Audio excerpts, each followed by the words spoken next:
In the tumultuous landscape of the Middle East, tensions between Israel and Hamas have ignited a chain of events that reverberate across the region.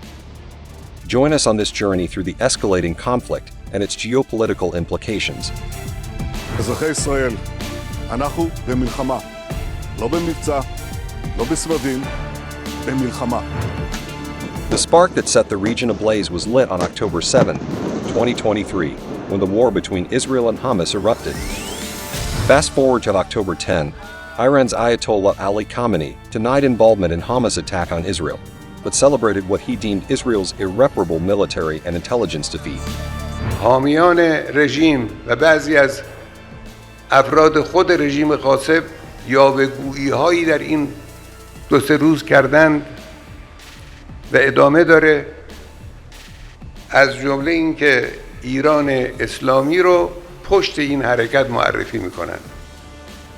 اشتباه میکنن. ما البته از فلسطین دفاع میکنیم، ما از مبارزات دفاع میکنیم، ما پیشانی و بازوی طراحان مدبر و هوشمند و جوانان شجاع فلسطین رو میبوسیم. ما به اونها افتخار میکنیم. این هست. On October 11, in a White House meeting with Jewish leaders, the Biden administration sent a clear message to Iran: exercise caution. President Joe Biden discussed the deployment of U.S. military assets as a stern signal to Tehran. We're surging additional military assistance to the Israeli Defense Force, including ammunition, interceptors to replenish the Iron Dome, and we've moved the U.S. carrier fleet to the Eastern Mediterranean, and we're sending more fighter jets there in that region. And made it clear to the Iranians, be careful. October 13 saw Iranian demonstrations across the country, expressing support for Palestinians and condemning Israel's actions. ما موقعی سکوت میکنیم که در قید حیات نباشیم. اینو به اسرائیل و آمریکا و انگلیس به همه بگین. شما ملت پشت فلسطین و مظلوم هستید. Meanwhile, on October 14, Hamas leader Ismail Haniyeh met with Iran's foreign minister in Qatar, solidifying their cooperation in the pursuit of shared goals.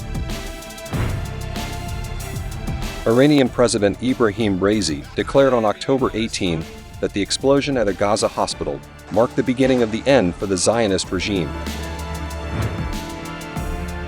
As tensions escalated, on November 3, the leader of Lebanon's Hezbollah warned the United States about the consequences tied to the Israeli attack on Gaza.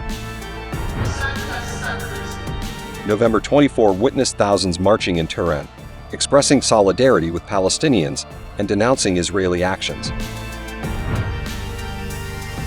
On December 18, U.S. Secretary of Defense Lloyd Austin and Israeli Prime Minister Benjamin Netanyahu targeted Iran over Houthi attacks on shipping in the Red Sea.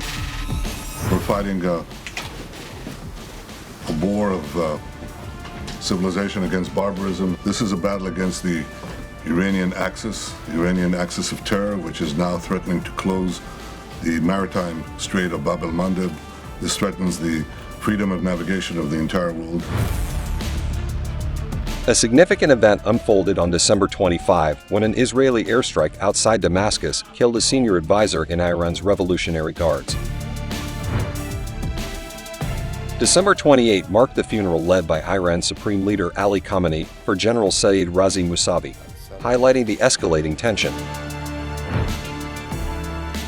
The conflict expanded on January 11 when Iran seized an oil tanker off the coast of Oman in retaliation for a previous U.S. confiscation. I'm sure you've all seen reports about the Iranians' apparent seizure of a merchant vessel called the St. Nicholas, a Marshall Islands flagged and Greek-owned oil tanker. While it was lawfully navigating waters in the Gulf of Oman, we condemn this apparent seizure. The Iranian government should immediately release the ship and its crew. These provocative and unacceptable actions need to stop. January 16 saw Iran's Revolutionary Guards attacking what they call the spy headquarters of Israel in Iraq's Kurdistan region, further escalating hostilities. On January 23, Iran's army received new drones, reinforcing its military capabilities in various regions. Tragedy struck on January 28 when an unmanned drone attacked a military outpost in Jordan, killing 3 U.S. service members. گروه‌های مقاومت در منطقه در تصمیمات و اقدامات خود از جمهوری اسلامی ایران دستور نمیگیرند و جمهوری اسلامی ایران ضمن اینکه از توسعه درگیری در منطقه استقبال نمی‌کند، اما در تصمیمات گروه‌های مقاومت برای نحوه حمایت از ملت فلسطین و یا دفاع از خود و مردم کشورشان در برابر هر گونه تجاوز و اشغالگری دخالتی ندارد. بارها گفته شده که ما جنگی رو آغاز نخواهیم کرد، اما اگر کشوری، اگر نیروی ظالمی قلدری بخواد قلدری بکنه، جمهوری اسلامی ایران جواب او رو جواب محکمی خواهد داد.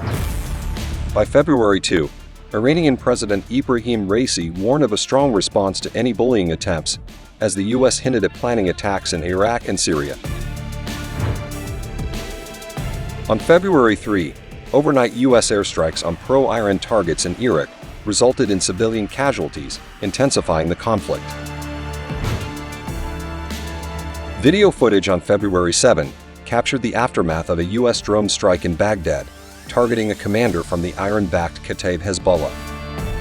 Turning to the Middle East, as U.S. Central Command announced yesterday at 9:30 p.m. Baghdad time, February 7, U.S. Central Command forces conducted a unilateral strike in Iraq in response to the attacks on U.S. service members, killing a Kataib Hezbollah commander responsible for directly planning and participating in attacks on U.S. forces in the region. There are no indications of collateral damage or civilian casualties at this time. Additionally, initial assessments indicate that there were no additional militants injured or killed beyond the one Kataib Hezbollah commander who was targeted. Later, on February 11, thousands rallied in Tehran to mark the Islamic Revolution's 45th anniversary amid the ongoing war with Israel-backed Hamas.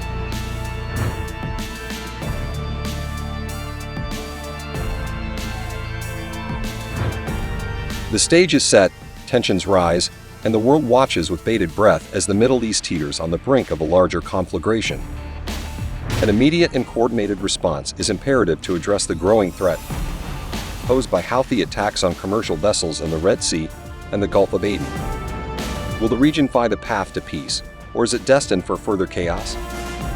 The answer remains uncertain, and the world holds its breath.